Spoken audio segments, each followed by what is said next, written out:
தினத்தந்தி அதிபர் ப. சிவந்தி ஆதித்தனார் முழு உருவச்சிலை திருச்செந்தூரில் இன்று திறக்கப்பட உள்ளது. இது குறித்த கூடுதல் தகவல்களை தருகிறார் எமது நெல்லை செய்தியாளர் சிவகுமார். சிவகுமார், ப. சிவந்தி ஆதித்தனாரின் சிலை திருச்செந்தூரில் எங்கு திறக்கப்பட இருக்கு?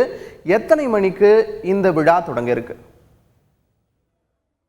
அதாவது நெல்லை, தூத்துக்குடி போன்ற மாவட்டங்களில் அதிகமான அளவு பள்ளி கல்லூரிகளை திறந்து ஏழை மாணவர்கள் அதிகமான அளவு கல்வி பெறதுக்கு வசதியாக இருக்கணுங்கிறக்காக ப. சிவந்தி ஆதித்தனார் ஐயா அவர்களால் பல்வேறு கல்வி நிறுவனங்கள் துவக்கப்பட்டது.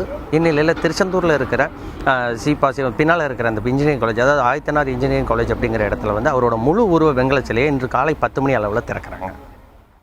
இந்த விழாவில் யாரெல்லாம் கலந்துக்க இருக்காங்க சிவகுமார்? அதாவது பார்த்தீங்கன்னா மத்திய அமைச்சர் பொன் ராதாகிருஷ்ணன், திரைப்பட நடிகர் கமலஹாசன், சிவகார்த்திகேயன் மற்றும் நடிகை ஹன்சிகா போன்றவங்க கலந்துக்கிறாங்க. மேலும் அவரோட முழு உருவ சிலை இப்போ திறக்கிறதுனால இப்போ மகிழ்ச்சி அடைந்த இப்பகுதி பொதுமக்கள் நூற்றுக்கணக்கில் இப்போ வர ஆரம்பித்ததை அடுத்து இங்கே கூட்டம் களைகட்ட தொடங்கியிருக்கு.